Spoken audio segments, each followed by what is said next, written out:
জীবিত যারা আছে আমাদের যদি এরকম আঘাত করে তত মরণ পানি পাবে। এরপরে যখন আমি বন্দুক টাক করলাম, বন্দুক দিয়ে যখন আমি ফায়ার করবো এমন সময় উদাও হয়ে গেল, আর দেখি না। এরপর আবার সরিয়ে আসলাম, আবার কিছুক্ষণ পর কর্মর করে আওয়াজ আসলো, আবার একটু পরিষ্কার করলাম, দেখো ওই ফেরানটা কি দেখা যায়, আবার টাক করলাম, বন্দুক দিয়ে গুলি করবো, ফায়ার করবো, আবার উদাও হয়ে গেল। এরকম 2বার 3বার করলাম, 4বারের মাথায় যখন তাকাইলাম তখন দেখি তার চোখটা লাল বন্য আর কেমন জানি ভয়ানক দৃষ্টিতে আমার দিকে তাকাইছে।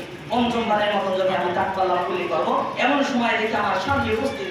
আমি ভয়ে চলে আমি দৌড়ানো শুরু করলাম, আরে ভাই আমি কি ফায়ার করবো, কি বন্দুক টাক করবো, আমার ওই দিকে আর কোনো খেয়াল ছিল না, সেন্সই ছিল না। আমি দৌড়ানো শুরু করে দিলাম, দৌড়াইতে দেখি যতই দৌড়াই কিন্তু প্রাণী আমার কাছ থেকে দূরে সরে না, কাছেই থাকে।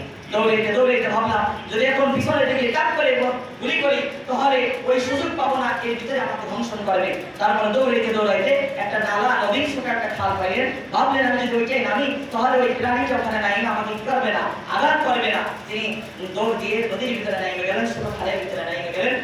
নামার পরে এই হাঁটু পর্যন্ত যখন নামছে দেখেন ওই প্রাণীটা আস্তে আস্তে নদীর কিনারায় যাইয়া দাঁড়াইয়া তার দিকে রাঙ্গা চোখ কইরা তাকাইয়া তার জিহ্বাটা বাইর করছে, বাইর করে ওই পানির ভিতরে 1 থেকে 2 সেকেন্ড পরিমাণ সময় লাগাইছে, সাথে সাথে ওই খালের পানি পুরো আগুনে রূপান্তরিত হয়ে গেছে। এরপর ওখান থেকে ওই লোকটা চিৎকার দিয়ে বাঁচাও বলে চিৎকার দিয়ে যখন আসার আগেই এই বস্তুগুলা হিসাব হয়ে গেছে। তার যে অন্যান্য সৈনিক বন্ধুগুলো ছিল তারা ওখানে ধইলা ওই রয়্যাল পিন্ডি হসপিটালে নিয়ে গেল, যাওয়ার পর অনেকদিন চিকিৎসা করলো কিন্তু ভালো হইল না। এরপরে দীর্ঘদিন পর্যন্ত ছিল, তারপরও ভালো হইল না, নতুন প্রস্তুত চালাইল না ওই লোকটা। এরপরে ওই আমিনদেরকে ভর্তিটা খুলে দেখাইলেন, এখন পর্যন্ত তার পায়ের ভিতরে গোস্ত জ্বালায় না। আরে ভাই কত বাস্তব ঘটনা বলবো, অসংখ্য বাস্তব ঘটনা রয়েছে। আমার নিজের চোখে দেখা বাস্তব ঘটনা আছে, আমার নিজের চোখে দেখা বাস্তব ঘটনা রয়েছে। কবরের আযাব অবশ্যই আসবে, তুমি যত মানের লোক হও না কেন কবরের আযাব তোমার কাছে আসবে। যদি ভালো হও তাহলে শান্তি পাবা, অন্যথায় তোমার কিন্তু শান্তি আসবে। এই যে ভাই দোস্ত বুজুর্গ, আপনার আমি যদি পরিশুদ্ধ হয়ে ঈমান ওয়ালা হয়ে যাই, আল্লাহ রাব্বুল আলামিনের বন্ধু হই, হাবিব হই, নবী করিম সাল্লাল্লাহু আলাইহি ওয়াসাল্লামের আশিক রাসূল হই, তাহলে দুনিয়াতেও মওতের সময় জান্নাত দেখে আমার মওত হবে। আর যদি আমি আশিক রাসূল না হই, নবী করিম সাল্লাল্লাহু আলাইহি ওয়াসাল্লামের আদর্শবান না হই, তাহলে মওতের সময় আযাব, কবরের ভিতরে আযাব, হাসরে আযাব, কিয়ামতের ময়দানে আযাব, এরপরে তো আবার জিন্দেগি জাহান্নামের ভিতরে কাটাইতে হবে। তাহলে আমরা আদর্শবান হব কি হব না? তাহলে নবী করিম সাল্লাল্লাহু আলাইহি সাল্লামের আদর্শ মানার বিকল্প অন্য কোনো পথ আছে না।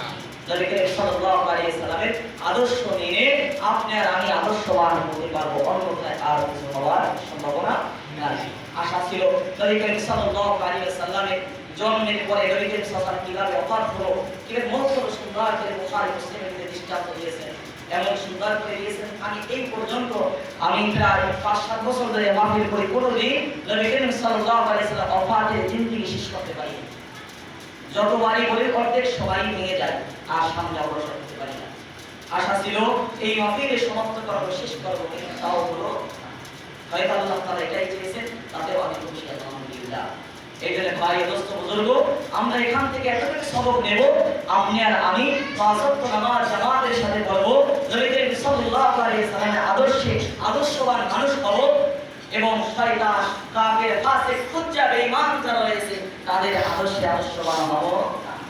আমাদের তো মডেল থাকে অমুক নায়ক, অমুক খেলোয়াড়, তাদের চুলের কাটিং দিয়ে আমরা কি করি, এখন কাটিং বানাই, নিজে অমুক খেলোয়াড়ের কি করি মডেল মনে করি না, নিজের জীবনে বাস্তবায়ন করি। তার কিয়ামতের ময়দানে তার সাথে হাসরে উঠবেন, তার সাথে কি হাসরের ময়দানে উঠবেন। আরে ভাই পৃথিবীর ভিতরে এমন কোন মানুষ আছে যার হায়াত জিন্দেগিতে কোনোদিন ভুল হয় না, এমন মানুষ আছে? আল্লাহ ব্যতীত নাই। আর যেই নবীর সকাল সত্য, দুপুর সত্য, রাত সত্য, দিন সত্য এবং রাত সত্য, সব সময় যার জীবনটা সত্য, যার জীবনের ভিতরে বরকত আর বরকত, যার জীবনের ভিতরে রহমত আর রহমত, যার জীবনের ভিতরে আল্লাহ তাআলা শান্তি রেখে দিয়েছে, তারে আমরা আদর্শবান না বানাইয়া বিভিন্ন খেলোয়াড়কে আদর্শবান বানাইছি। তার সিরাতকে না ধইরা অন্য খেলোয়াড়ের সিরাতকে আমরা ধরছি। বিভিন্ন কাটিং দি সেলুনের ভিতরে গেলে দেখা যায় কত স্টাইলে কাটিং বানাইছে, কিন্তু সুন্নাত তরিকা কারো ভিতরে নাই। তুমি আশিকে রাসূল দাবি করো, তোমার দাড়ি নাই, তুমি আশিকে রাসূল দাবি করো, লিবাস নাই, নামাজ নাই, কালাম নাই, আল্লাহর প্রতি ভরসা নাই, আল্লাহকে বিশ্বাস করো না, নবীকে ভালোবাসো না, আশিকে রাসূল, এগুলো বোকামি ছাড়া আর কিছুই নয়। আশিকে রাসূল তো সেই যার প্রত্যেকটা কদমে, প্রত্যেকটা সেকেন্ডে, প্রত্যেকটা হাঁটায়, সব অবস্থায় নবী করিম সাল্লাল্লাহু আলাইহি ওয়াসাল্লামের আদর্শ রয়েছে, নবী করিম সাল্লাল্লাহু আলাইহি ওয়াসাল্লামের শরিয়া রয়েছে, নবী করিম সাল্লাল্লাহু আলাইহি ওয়াসাল্লামের দৃষ্টান্ত রয়েছে, কিন্তু আমাদের ভিতরে নাই, তারপর আশিকে রাসূল দাবি করে। এই জন্য ভাই দোস্ত বুজুর্গ, দামি যদি হতে চান, দামি যদি হতে চান, নবী করিম সাল্লাল্লাহু আলাইহি ওয়াসাল্লামকে ভালোবাসেন আমল করে। নবী করিম সাল্লাল্লাহু আলাইহি ওয়াসাল্লামকে ভালোবাসেন কি করে? আমল করে। তাহলে কোরআনের আইন মানা হবে, নবী করিম সাল্লাল্লাহু আলাইহি ওয়াসাল্লামকে ভালোবাসা হবে। সেটা কি রকম? কুল ইন কুনতুম তুহিব্বুনাল্লাহ, সেই কথা যে আল্লাহকে যদি তোমরা ভালোবাসতে চাও, নবীকে ভালোবাসো কি করে? তার আদর্শ মাইনা নাকি না মাইনা? আদর্শ মেনে তোমাকে কি করতে হবে? আল্লাহর ভালোবাসা দিতে হবে, গুনাহ আল্লাহ তাআলা মাফ করে দেবেন। হাদিসের ভিতরে আসছে, কোন ব্যক্তি যদি নবী করিম সাল্লাল্লাহু আলাইহি সাল্লামের আদর্শ শুনে, সিরাত শুনে, আলোচনা শুনে, বৈশাখী মানের সাথে শুনে, আল্লাহ তাআলা বিচারের সমস্ত গুনাহগুলো মাফ করে দেন। সুবহানাল্লাহ। বলে বোঝা যায় আল্লাহ তাআলা হয়তো আমাদের জীবনের গুনাহগুলো মাফ করে দিয়েছেন। আজ এখান থেকে তওবা করব, ইস্তেগফার করব, হে আল্লাহ জীবনে যত ভুল করেছি আপনি মাফ করে দেন। আপনি হলেন রহমান রহিম, গফুর রহিম। এই গফুরের তিনটা ব্যাখ্যা রয়েছে, গাফের, গফুর, গফফার। গাফের, গফুর, গফফার। গাফের হলেন ছোট গুনাহ ক্ষমা করনেওয়ালা, তিনি হলেন গাফির। আর গফুর হলেন তার থেকে একটু বেশি গুনাহ ক্ষমা করনেওয়ালা, তার জন্য সামঞ্জস্য হয়, মিলানো হয়, সাবেক করা হয় গফুর। আর মারাত্মক ধরনের যে গুনাহ, ওটা ক্ষমা করার জন্য গফফার রয়েছে।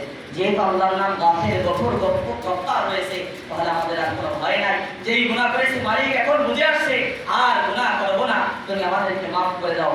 ইনশাআল্লাহ আল্লাহ মাফ করবেন কি করবেন না? অবশ্যই করবেন। হাদিসের ভিতরে আসছে, যখন বান্দা দুই হাত উত্তোলন করে, তখন আল্লাহ তাআলা বলতে থাকেন, আয়া আলামু আব্দি আন্না লাহু রব, আমার বান্দা কি জানে তার একজন রব রয়েছে? ফেরেশতারা বলে, হ্যাঁ জানি, বিধাই তো আপনাকে ডাকতেছে। তাহলে শুনে রাখো, যেই রব, যেই বান্দা আমাকে রব বলে স্বীকার করে নিয়েছে, আমি আল্লাহ তাআলা ওই বান্দার মনের বাসনা পূরণ করে দিলাম। সুবহানাল্লাহ। তোমরা সাক্ষী রাখো, আমি আল্লাহ তাআলা ওই বান্দার পিছনের সমস্ত গুনাহ মাফ করে দিয়ে জান্নাতুল ফিরদাউসের সার্টিফিকেট দিয়ে দিলাম। সুবহানাল্লাহ। তাহলে আমরা একনিষ্ঠভাবে তওবা করব, আল্লাহ তাআলার কাছে মাফ চাবো ইনশাআল্লাহ। সম্মানিত হাজিরিন, আপনাদের এখানে হাফিজি মাদ্রাসা, তাই না? হাফিজি মাদ্রাসা হাদিসের ভিতরে আসছে, যখন কোনো বান্দা, যখন কোনো বান্দি রাতের বেলা ওঠে, তখন আল্লাহ রাব্বুল আলামিন প্রথম আসমানে এসে বলতে থাকে, কোন ব্যক্তি এমন কি আসো যে আমার কাছে ক্ষমা চাইবা, এমন কোন ব্যক্তি আসো যে লাঞ্ছিত, আমি তাকে সম্মান দেব, এমন কোন ব্যক্তি আসো বস্ত্রহীন, আমি তাকে বস্ত্র দেব, এমন কোন ব্যক্তি আসো যে রিজিকহীন, আমি তাকে রিজিক দেব, এমন কোন ব্যক্তি আসো কি মুসিবতের ভিতরে পড়েছে, আমি মুসিবত দূর করে দেব। আল্লাহ রাব্বুল আলামিন এরকম ডাকতে থাকে। হাদিসের ভিতরে আসছে, পৃথিবীর ভিতরে সবচেয়ে দামিতম ব্যক্তি হলো, মানুষ হলো ওই সমস্ত তালিবে ইলম যারা রাতের বেলা উঠে তাহাজ্জুদের নামাজ পড়ে, যারা রাতের বেলা উঠে কোরআনুল কারীম তেলাওয়াত করে। আরে ভাই তুমি আর আমি তো ঘুমিয়ে থাকি, আরে ভাই তুমি আর আমি তো ঘুমিয়ে বিদুর হয়ে থাকি, কিন্তু এই বাচ্চাগুলো আরামের ঘুম হারাম করে কোরআনুল কারীম তেলাওয়াত করে, তাহলে সে দামি হবে কি হবে না?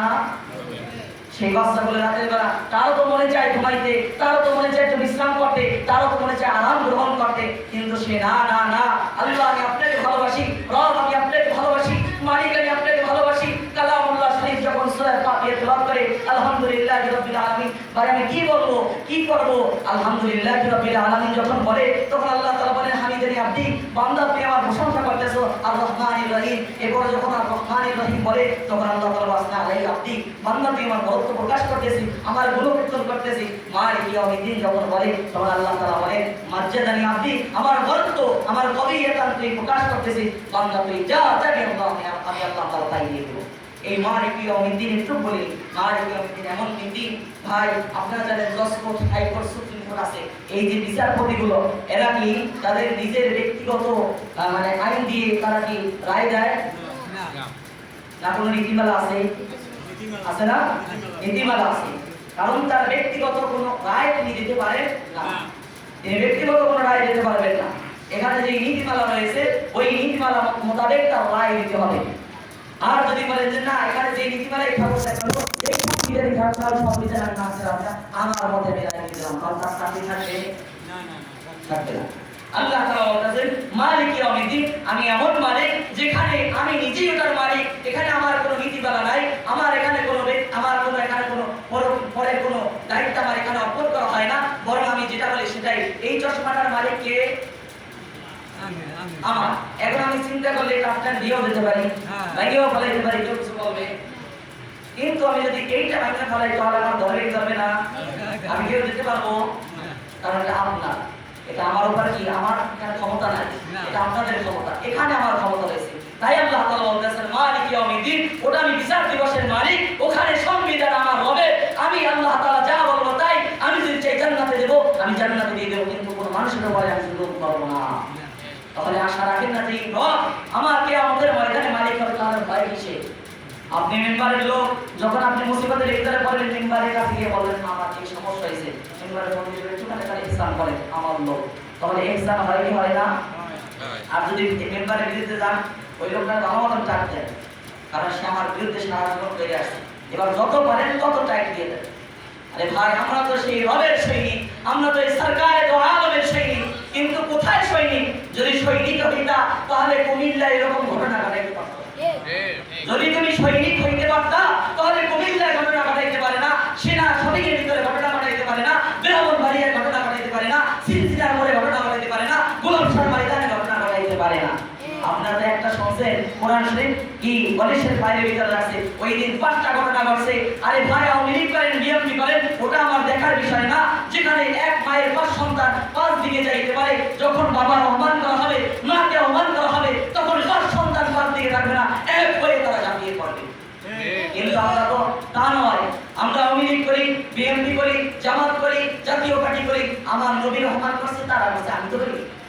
তুমি মুসলমান, তুমি মুসলমান, কিসের মুসলমান?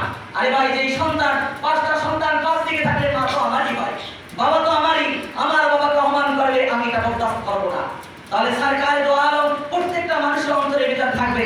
তাহলে যেখানে নবী করিম সাল্লাল্লাহু আলাইহি ওয়াসাল্লামের যাকে নাযিল করা হয়েছে যে কোরআন, সেই কোরআনকে বালিশের পায়ের উপরে রাখে, এরপরে সেনা সৈনিকের ভিতরে তারা নবী করিম সাল্লাল্লাহু আলাইহি ওয়াসাল্লামের সাথে গালিগালাজ করে, গোলাপশাহ ময়দানে তারা কোরআন শরীফ টয়লেটের ভিতরে রাখে, এই খবর পাইছেন বাংলা?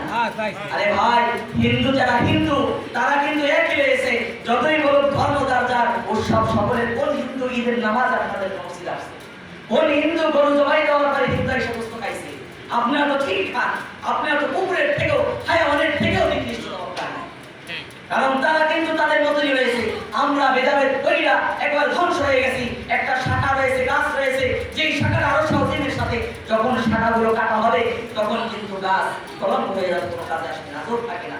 গাছ কাটার সময় আগে শাখা কাটে, কাইটা গাছ হালকা করে, এরপরে কাইতে দেয়। ওই দিন নেট বন্ধ হয়ে গেছে, যাতে করে মানুষ একত্রিত না হইতে পারে। সর্বনাশ হিসাব গেছে, আরো অন্যান্য ওলামায়ে কেরাম গেছে। আমি গত জুমায় যখন আলোচনা করি, আমার কমিটির লোক আমার কাছে এসে 2 হাত করছে। তাইলে বড় হুজুর, মানবতার ক্ষেত্রে আমি আপনার কাছে বলি, যদি পাও ধরতে হয় তাও আমি পাও ধরতে রাজি। তিনি কিন্তু একজন উকিল মানুষ, এরপরে তিনি কিন্তু অনেক ক্ষমতাবান ব্যক্তি। আর সে পাওয়া যায়, বড় হুজুর আপনি একটু মানে কোরআন নিয়ে বা যে ঘটনাগুলো করছে যতটুকু বলা দরকার ততটুকু বলা যায়, বেশি বলতে না। আমি কই ভাই, আপনি তো এখানে বাধা, আর আমি তো রবের কারিমের সাথে বাধা।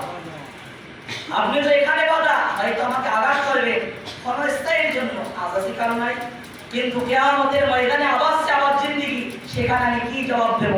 আরে মুসলমান, তুমি আশিক রাসূল দাবি করো, আরে মুসলমান তুমি নবীর উম্মত দাবি করো, কিন্তু যেখানে নবীর অপমান করা হয় সেখানে কেন তোমার অন্তরের ভিতরে রক্তক্ষরণ হয় না? কিসের তুমি মুসলমান? হুয়াল্লাযী আনজালা সাকিনাতা ফী কুলুবিল মুমিনিন লিয়াজদাদু ঈমানান মা ঈমানিহিম ওয়া লিল্লাহি জুনুদুস সামাওয়াতি ওয়াল আরদ ওয়া কানা আল্লাহু আলিমান হাকীমা। ঈমানদার তো তারাই যখন কোরআনের বিপক্ষে কেউ কথা বলবে, যখন নবীর বিপক্ষে কোনো কথা বলবে, তখন তারা ঝাঁপিয়ে পড়বে, আর আমি ওই লোকদের অন্তরে তার নাম বানিয়ে দেব। সুবহানাল্লাহ। কয়জন লোক দাঁড়াইছিল, তারা এই কথাই বলছে, নতুন মসজিদ করছিল, বেশি কথা বলা দরকার নেই, তারা বলছে, তারা নবীর গালি গালাজ করছে, আমরা তো বলি না, আমরা করো নাই। একজন মুসলমান বিপদে পড়লে সে করছে, আমি তো বলি নাই। মনে রাখো, তোমার উপরে এসে আরো মারাত্মক বিপদ আসছে। কথা কি বুঝে আসে? মারাত্মক বিপদ আসতে আছে। আরে ভাই, দোস্ত বুজুর্গ, তুমি নবীর উম্মত, কেমন উম্মত আমাকে বুঝে আসে না, কেমন উম্মত তুমি নবী? নবী মুহাম্মদ রাসূলুল্লাহ সাল্লাল্লাহু আলাইহি ওয়াসাল্লাম যে মুহাম্মদ সাল্লাল্লাহু আলাইহি ওয়াসাল্লাম মওতের সময় তিনটা পরোয়ানা রব্বে কারীমের কাছ থেকে আনছেন, তারপরে মওতের কোলে লুকিয়ে পড়ছেন কিসারাতিন মুতান্না। আল্লাহ তাআলা যে তৌফিক দান করেন ইনশাআল্লাহ অন্য কোনো দিন কথা বলবো। তাই সম্মানিত হাজির, কথা বলতেছিলাম দামি মানুষ কারা? আল্লাহ তাআলার কাছে দামি বান্দা। দামি বান্দি কারা? যারা রাতের বেলা দাঁড়িয়ে কোরআনুল কারীম পড়ে, যারা রাতের বেলা উঠে কোরআনুল কারীম তেলাওয়াত করে, তারা কোরআনী। আর এই দামি মানুষের পাশে যারা থাকবে আল্লাহ তাআলা তাদেরকে 5টা পুরস্কার ঘোষণা করছে। তার ভিতরে 1 নম্বর হলো ওই সমস্ত বাচ্চাদের সকালবেলা এবং সন্ধ্যার সময় 2বার তার আমলনামা গ্রহণ করা হয়। কয়বার করা হয়? 2বার। যে সমস্ত তালেবের কোরআনুল কারীম শিখে পড়ে তাদের আমলনামা সকালে একবার হতে পারে, দুপুর বিকালবেলা একবার হতে পারে। যারা তাদেরকে ভালোবাসবেন তাদের আমলনামাও আল্লাহ রাব্বুল আলামিনের ফেরেশতারা 2বার হতে পারে। বলেন তো দেখি আপনাদের মসজিদের সামনে যদি একটা পুষ্করি থাকে, প্রতি ওয়াক্তে নামাজ আসতে হলে যদি গোসল করে আসতে হয়, তাহলে আপনার শরীরে কি ময়লা থাকবে? না। কেন থাকবে না? প্রতিদিনই তো পানিতে গোসল করে বাজারে আসতে হয়। তাহলে যেই ফেরেশতারা সকালে একবার ধৌত করলো আপনার আমলনামা, বিকালে একবার ধৌত করলো আমলনামা, তাহলে কি আর গুনাহ থাকতে পারে? না, গুনাহ থাকতে পারে না। তবে হ্যাঁ, যদি আপনি শিরকি গুনাহের কাজে লিপ্তই থাকেন তাহলে আপনার গুনাহ শেষ হবে না। এই যে ভাই দোস্ত বুজুর্গ, যারা তালেবের ইলমকে ভালোবাসবে আল্লাহ তাআলা তাদেরকে 5টা পুরস্কার দান করবেন। তার মধ্যে একটা হলো 2বার তার আমলনামা ধুয়ে পরিষ্কার করে দেবেন, আর একটা হলো মওতের সময় তার মুখে জারি করে দেবেন কওলাল মাউত লা ইলাহা ইল্লাল্লাহ মুহাম্মাদুর রাসূলুল্লাহ সাল্লাল্লাহু আলাইহি ওয়াসাল্লাম ওয়া জাওয়াতুল জান্নাহ ওয়া আল মুসলিম বুখারী মুসলিম শরীফের হাদিস, যে মওতের সময় তার মুখে জারি হয়ে যাবে লা ইলাহা ইল্লাল্লাহ মুহাম্মাদুর রাসূলুল্লাহ সাল্লাল্লাহু আলাইহি ওয়াসাল্লাম। ভাই বুজুর্গ, এই কথাগুলো বললাম, আমার কথায় যদি আপনারা কেউ কষ্ট পেয়ে থাকেন মেহেরবানি করে মাফ করে দিবেন, কারণ আমি দূর থেকে আসছি, হয়তো কষ্টের কারণে অনেক কথা বলছি। যদি কষ্ট পেয়ে থাকেন মেহেরবানি করে মাফ করে দেবেন, আমার জন্য দোয়া করবেন। এরপর আপনাদের ভিতরে যদি এরকম কোনো ব্যক্তি থাকে যে আমি এসে যাই আমার সন্তানকে একটু উচ্চ শিক্ষিত করতে চাই, যে আমি দেশে পড়াইতে চাই না, ঢাকা থেকে পড়াইতে চাই, তখন সেই ব্যবস্থাও আমার সাথে যোগাযোগ করা পেরে দেবেন। কারণ আমি এখান থেকে মাদ্রাসা ব্যবস্থা আমার পাশে আমার বড় বড় মাদ্রাসা আছে। যদি কেউ চায় কিতাবখানায় পড়াইতে চায়, মাওলানা লাইনে কমিতে পড়াইতে পারলে আলিয়াও আছে, সব দিকেই আছে, পড়াইতে পারবেন ইনশাআল্লাহ। আর আমার জন্য দোয়া করবেন, আমার মাদ্রাসার জন্য দোয়া করবেন। মহিলা মাদ্রাসা, পুরো মাদ্রাসা 2টা। আল্লাহ তাআলা আমার মাদ্রাসা এবং এই মাদ্রাসার পুরো মজবুত করে বলে আমিন। আলহামদুলিল্লাহ, আমরা একটু সামনে আগে বসি, লোকজন আছে বাইরে, আবার আসলে একটু সামনে বসি।